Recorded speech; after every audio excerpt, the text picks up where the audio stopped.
from an entrepreneur's perspective, what can you share with some of the students at UTEP and some of our local prospective entrepreneurs that are thinking about that? There's several people that we deal with at UTEP on a day-to-day basis, and when we interview or talk to them for whatever reason, that's something that is very common. People say, I'm thinking of starting a business, or I'd like to start a business.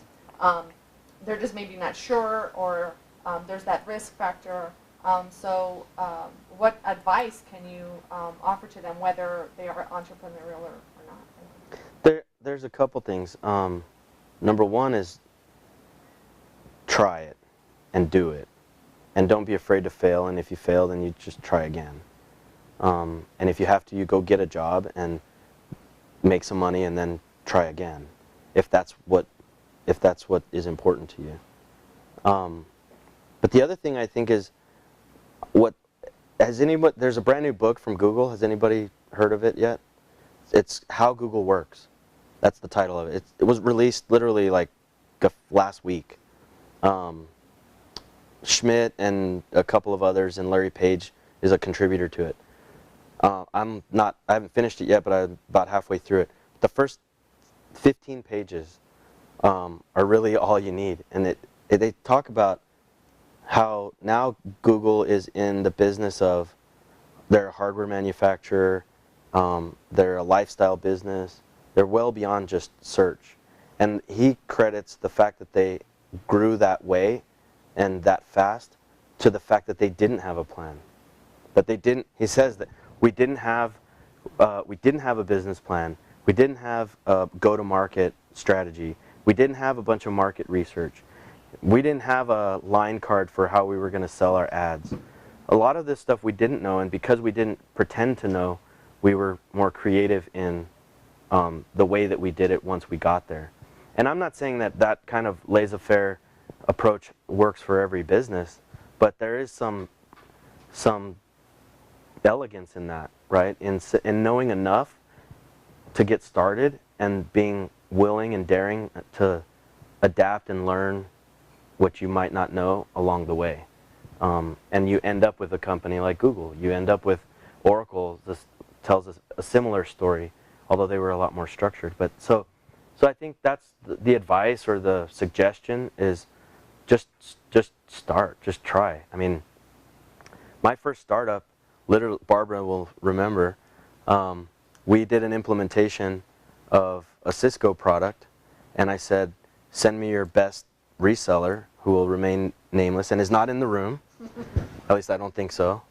And afterwards, after the implementation, I called her and I said, if that's as good as you have, I can do better. And on Monday I did. I said, we're going to start the business. I called the lawyer. In fact, that's actually technically my second startup. My first startup was in college, and I literally got $1,000, and I went down to the courthouse and the Chamber of Commerce and struggled and found my way to creating a business permit, and that's how I paid my way through college, although that one didn't.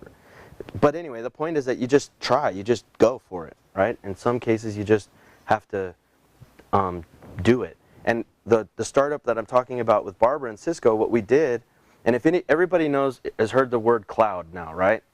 It's like tossed around, I think, too loosely, but we all know it. So think in your minds about when that phrase became mainstream to you. Just pick a year and your date. Don't say it out loud, but just think it. Okay, what we did in 2001, which I'm guessing is earlier than the year you picked, was we put a Cisco call manager in a data center. We wrote some code that let multiple people use it as a multi-tenant service. My problem is I'm not a marketer, so I called it, the elegantly phrased, hosted managed service. Which was very precise, but didn't roll off the tongue quite like cloud, right? And so today we call it the cloud. And had I done that, timing is also, had I done that a couple years later, had I done that in San Francisco instead of El Paso, maybe I wouldn't have been delayed because I would have flown here on my own jet. But it was what it was. I learned a lot from it. I don't regret any bit of it. I've separated from that business, and it continues however it's continuing now. And I'm proud that I created jobs and a ongoing business in El Paso. And I learned a lot from it. I created another one that was an adaptation of that approach, which now we call private cloud, and I called it something much more convoluted. So that's the story to tell, is to just go for it, and hope and work really hard, and good things happen, I think, more often than they don't. On the drive over here, it was 30 seconds into the car ride, and he's already telling me all the cool people he hangs out with. So I mean, we're really fortunate that you're still very much connected to your hometown, to this community. Mm-hmm. But we both know the value of the network, and one of the things that the other big program that the COBA chapter is working on is that mentorship program. And so we're connecting back with some of the UTEP students, and that's part of what we want to do is show them how and open up to a network. But you know that more better than anybody is meet as many people as you can, network, and really nurture those relationships, because they're going to stick with you for a lifetime. Yeah, and you never know who. I mean, treat everybody kindly, because you don't know what they're going through, and you don't know where they're going. And that's, if nothing else, that's what I learned in my life. Yeah, the network is important. I think connecting amongst each other, and the mentors. What I would the business owners and leaders in this community. I guess my call to action, or my challenge, is find someone with a really good idea and take a risk. Put some money at stake that you're willing to lose, and sometimes really good things can happen from that.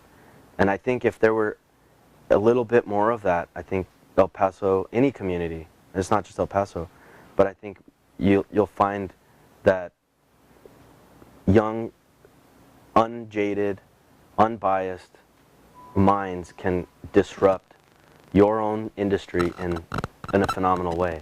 And so invest in somebody to put you out of business. If you're in the restaurant business, invest in someone who might have a completely different idea about how to do it, like offering home cooked meals in their house, because now you're in at the ground level ahead of it, right? And so that's, I guess, what I would hope to see come out of it, as the mentorship program kind of develops, is make those connections and help that push the ball forward.